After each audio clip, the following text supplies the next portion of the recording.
દીકરા, કેમ છો બધા? મજામાં? અચ્છા, હવે આપણે 5મું ચેપ્ટર શરૂ કર્યું છે.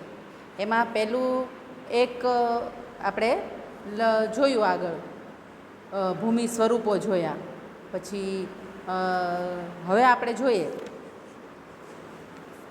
તો કે ભાઈ ભૂમિખંડો અને મહાસાગરોના વિતરણની લાક્ષણિકતાઓ. બરાબર, આગળ આપણે જોયું હતું કે ભૂમિ સ્વરૂપો કેવા હોય છે, કયા કયા શેપના હોય છે, કે કઈ રીતે તો કે ભૂમિગત જળ, પછી તો કે ભાઈ ભૂમિ ભાગો જોયા, સમુદ્ર કરાડ જોયું, પછી તો કે રેતીના ઢૂવા જોયા, ઉર્ધ્વગામી એટલે ઉપર તરફ ને નીચે તરફનું જોયું. બરાબર છે. પછી ગેડીકરણ, સ્તરભંગ, આ બધું આપણે આગળ દેખી લીધું, એના સ્વરૂપ જોયા જુદા જુદા. હવે આપણે જોઈએ ભૂમિખંડો અને મહાસાગરોના વિતરણની લાક્ષણિકતાઓ. તો કે ભૂમિખંડો છે એ અને મહાસાગરો, તો કે મહાસાગર કેટલા છે?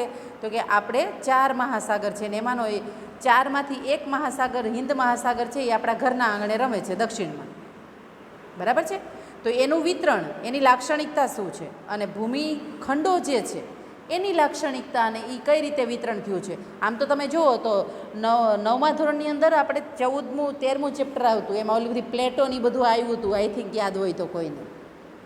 બરાબર છે. જોઈએ આગળ. પૃથ્વી સપાટીનું કુલ ક્ષેત્રફળ આશરે 50.68 કરોડ ચોરસ કિમી છે. ટીક કરજો. શું?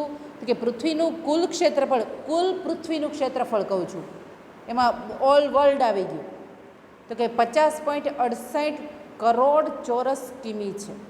તેમાંથી લગભગ 36.60 કરોડ ચોરસ કિમી વિસ્તાર સમુદ્ર અને મહાસાગરો રોકે છે. શું?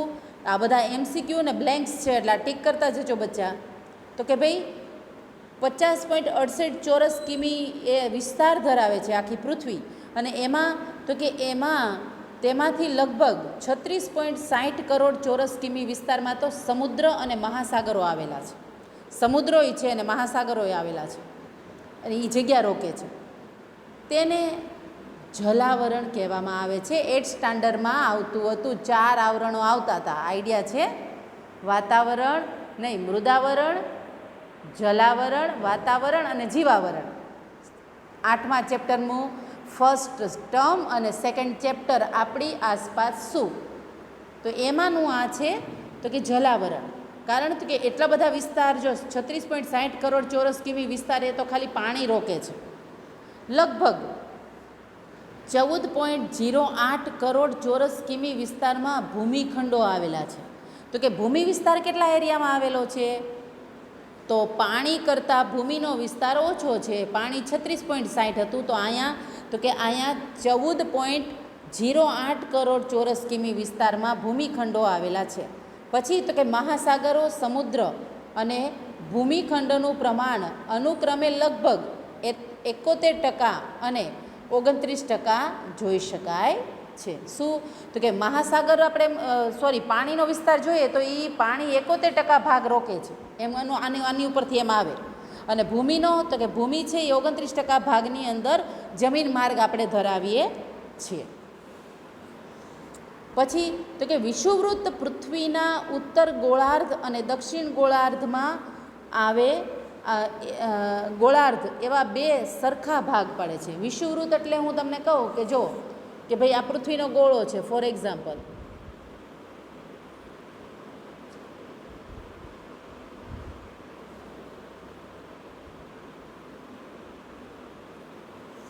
બરાબર છે. આ પૃથ્વીનો ગોળો છે. આ જરાક દીકરા મારો હાથ ઓલો સ્પ્રેડ થઈ જતો હોય ને એટલે આવું થયું છે.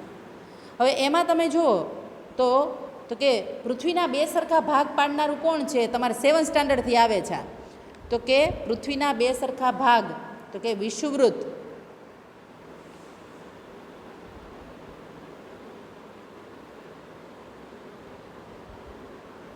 અને આ ઉત્તર ગોળાર્ધ અને આ દક્ષિણ ગોળાર્ધ થાય ને.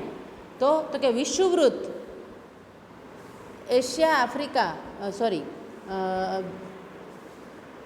ક્યાં જતી રહી, સમુદ્ર અને મહાસાગરો,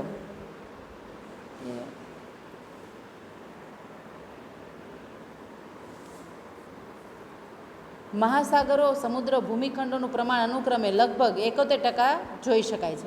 તો કે વિષુવવૃત્ત પૃથ્વીના ઉત્તર ગોળાર્ધ અને દક્ષિણ ગોળાર્ધ એવા બે સરખા ભાગ પાડે છે બરાબર છે. ઉત્તર ગોળાર્ધ જમીન ગોળાર્ધ તરીકે ઓળખવામાં આવે છે. ઉત્તર ગોળાર્ધને બીજા કયા નામે ઓળખાય છે? તો કે જમીન ગોળાર્ધ. શું કરવાને ઉત્તર ગોળાર્ધને જમીન ગોળાર્ધ? કારણ તો કે સૌથી વધારે નીચેનો જે દક્ષિણનો ભાગ છે ને જે પૃથ્વીનો, એમાં પાણી છે, ઉપરની તરફ વધારે જમીનનું રોકાણ છે. એટલા માટે આમાં લખ્યું છે કે ઉત્તર ગોળાર્ધ એ જમીન ગોળાર્ધ તરીકે ઓળખાવામાં આવે છે. અહીં પૃથ્વીનો લગભગ 81% જમીન વિસ્તાર આવેલો છે. ઉત્તર ગોળાર્ધમાં કેટલા ટકા વિસ્તાર આવેલો છે જમીનનો? તો કે 81% જમીન વિસ્તાર આવેલો છે.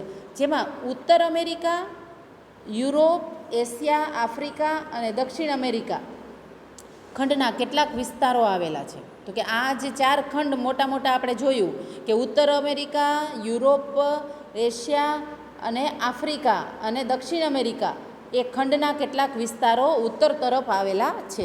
દક્ષિણ ગોળાર્ધમાં જળરાશિ વિસ્તારો વધારે છે. મેં તમને કીધું ને કે નીચેના ભાગમાં જળરાશિ એટલે કે સમુદ્ર એટલે કે પાણી વધારે છે, તેથી તેને જળ ગોળાર્ધ પણ કહેવામાં આવે છે. દક્ષિણ ગોળાર્ધને બીજા કયા નામે ઓળખાય છે? જળ ગોળાર્ધ. જ્યારે ઉત્તર ગોળાર્ધને કયા નામે ઓળખાય? તો કે જમીન ગોળાર્ધ.